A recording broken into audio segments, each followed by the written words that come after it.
भारत में सर्वाधिक बिक्री वाली ई स्कूटर ओकिनावा अब आपके शहर बालाघाट में।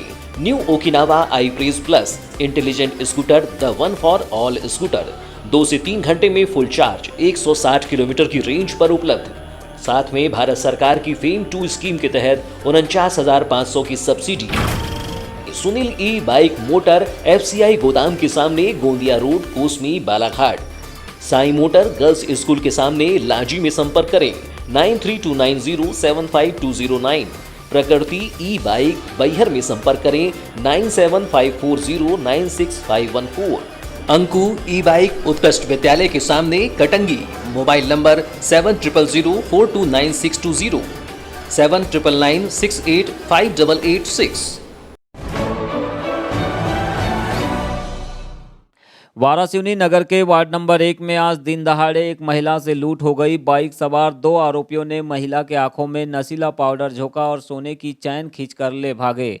बताया गया कि आरोपी बर्तन साफ करने का पाउडर बेचने के बहाने वार्ड में पहुंचे थे। इसी दौरान सुशीला गजभिये उम्र 65 वर्ष को आरोपियों ने अपना शिकार बना लिया। घटना के बाद महिला ने तत्काल वारासिवनी थाने में पहुंचकर शिकायत की है, जिसके बाद पुलिस ने आरोपियों की तलाश शुरू कर दी। प्रारंभिक जांच में आरोपियों की तस्वीरें CCTV कैमरे में कैद मिली है। इस आधार पर पुलिस के द्वारा आगे की जांच की जा रही है। बताया तो यह भी जा रहा है कि आरोपियों की एक गैंग है जो इन दिनों नगर में बर्तन बार बेचने के बहाने घरों की रेकी करते हैं, जिसके बाद एकांत का फायदा उठाकर नशीला पाउडर आंखों में छिड़ककर घटना को अंजाम देते हैं। पुलिस घटना के बाद अलर्ट हो गई है। जिस वार्ड में यह वारदात हुई उसके बाद सभी चौक चौराहों पर पुलिस तैनात है। रामपायली बालाघाट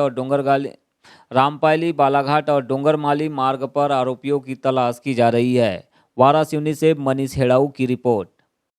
मैं उसके तो वो फिर भी मैं लौटी, तो वो लौट के यहाँ पे आके खड़ा हो गया। क्या क्या छीन के भागे आपके पास से ये? मेरे पास से एक चैन ले गया है और राकेट थी उसमें। अच्छा, वो आया तो क्या किया सबसे पहले उसने? कुछ नहीं किया है, बस वो पाउडर वो निकाला अपने बैग और ऐसा ये किया है। अच्छा, तो कितने देर तक के आप होश पे नहीं थे? कितने देर तक होश? बस वो गया और फिर मेरे उसके बाद में मेरे को थोड़ा दिमाग। फिर आपने किसको बताया?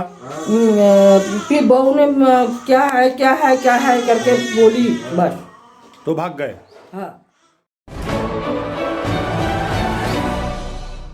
बालाघाट नगर के वार्ड नंबर 15 स्थित एक घर में भीषण हादसा हो गया, जिसमें परिवार के लोग तो बाल बाल बच गए, लेकिन घर गृहस्थी का सामान जलकर पूरी तरह खाक हो गया। यह हादसा घर में लगे इन्वर्टर की बैटरी फटने से हुआ है। घटना रात्रि में करीब 12 बजे की बताई जा रही है।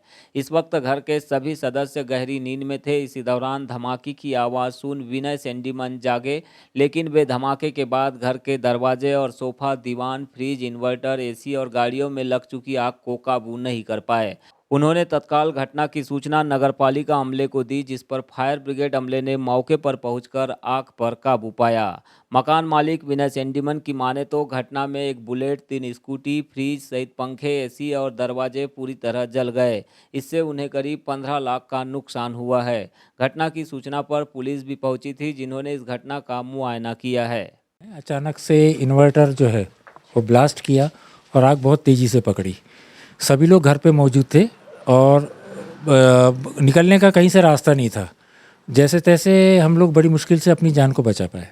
क्या लगता है किस तरह से यह हादसा हुआ इन्वर्टर के साथ में? इलेक्ट्रॉनिक चीज़ों का तो कुछ नहीं कहा जा सकता। अब ये घटना है ना, अप्रत्याशित है, लेकिन हो गई। अब क्या कर सकते हैं इसके लिए? ऐसा माना जाता है कि इन्वर्टर जिन घरों में होता है उनको सावधानी बरतने की कुछ ज़रूरत होती है, तो क्या आप पहले से सतर्क थे, सतर्क नहीं थे? बिल्कुल सतर्क थे। सूखी बैटरी थी, लेकिन क्या है कि अगर घटने को होनी है तो ये हमारे यानी रोकने के बाहर की चीज़ है ये। अच्छा, कितना नुकसान हुआ आपको? क्या क्या इसमें जला है और अब तक कौन? 3 गाड़ियाँ जल चुकी है इसमें, और घर के सामान में एक फ्रिज जल चुका है, TV जल चुका है, और घर गृहस्थी का लगभग बहुत सारा सामान जला है। लगभग इसकी अनुमानित कीमत 15 लाख है। बालाघाट जिले के तिरोड़ी माइंस में ब्लास्टिंग के विरुद्ध बीते 9 दिनों से आंदोलन कर रहे ग्रामीणों से पूर्व सांसद कंकर मुजारे ने भेंट की। इस दौरान उनके साथ समाजवादी पार्टी के जिला अध्यक्ष महेश सहारे भी मौजूद रहे। कंकर मुजारे ने कहा कि यह बहुत ही गंभीर मामला है। रहवासी मकानों को ब्लास्टिंग से नुकसान होने के बावजूद भी प्रशासन के द्वारा इस पर ध्यान नहीं दिया जा रहा है। उन्होंने कहा कि हैवी ब्लास्टिंग से कई परिवारों के मकान टूट रहे हैं, मकानों में दरारें पड़ रही है, लोगों की जान पर बनाई है। इसके बावजूद उनकी कोई सुनने वाला नहीं है। ना तो मायल प्रशासन आ रहा है, ना ही जिला प्रशासन सामने आ रहा है। ऐसा लगता है कि लोकतंत्र अब बचा ही नहीं है। इसीलिए मुझे यहाँ पर आना पड़ा है। अब हम ये लड़ाई ग्रामीणों के साथ मिलकर लड़ेंगे और भोपाल तक इसे लेकर जाएंगे। शोषण बंद करो, बंद करो, बंद करो। मजदूरों का शोषण बंद करो, बंद करो, बंद करो। हेवी ब्लास्टिंग बंद करो, बंद करो, बंद करो। हेवी ब्लास्टिंग बंद करो, बंद करो, बंद करो। उत्खनन बंद करो, बंद करो, बंद करो। मैंगनीज की चोरी बंद करो, बंद करो। अरे पड़ रही है, इनकी जान पे मतलब मुसीबत आ गई है और कभी भी यहाँ पे जान माल की हानि हो सकती है। इस बात को लेके 9 दिनों से धरना कर रहे हैं और बहुत गंभीर मसला है। और यहाँ कोई प्रशासन नहीं आ रहा है, कोई शासन का नहीं आ रहा है, कोई आदमी मतलब कि कोई सुनने वाला नहीं है यहाँ पे। ये गंभीर बात है। ना माइल प्रशासन आ रहा है, ना जिला प्रशासन आ रहा है। ऐसा लगता है कोई लोकतंत्र नहीं है, कोई बचा ही नहीं लोकतंत्र, कोई सरकार नहीं है। इसलिए हमको यहाँ आना पड़ा है और हम इनको पूरा सहयोग करेंगे और ये लड़ाई को हम यहाँ से लेके भोपाल से दिल्ली तक लेके जाएंगे। लोकसभा में इस मामले को उठाएंगे, हाई कोर्ट में भी जाएंगे इसको लेकर के, हम वहाँ पे रेट लगवाएंगे। हर तरह से लड़ाई को लड़ेंगे हम। बालाघाट के पटवारी प्रशिक्षण केंद्र में 6 MP NCC कैडेट्स के द्वारा आयोजित आपदा प्रबंधन शिविर में नगर पालिका परिषद बालाघाट के फायर कर्मियों ने आज प्रशिक्षण दिया। इस दौरान NCC कैडेट्स के बच्चों को आगजनी की घटनाओं की जानकारी देते हुए उन्हें आपदा से निपटने के गुर सिखाए गए। शिविर में NCC अधिकारी एवं जवान मुख्य रूप से उपस्थित रहे। वहीं नगर पालिका के अग्निशमन शाखा प्रभारी कमलेश माने, कर्मचारी संदीप सोनेकर, नंदकिशोर बारमाटे, वाहन चालक फायरमैन राहुल वैद, गौतम ब्रह्मे, राजकुमार नंदा और जितेंद्र कटारे ने महत्वपूर्ण भूमिका निभाई।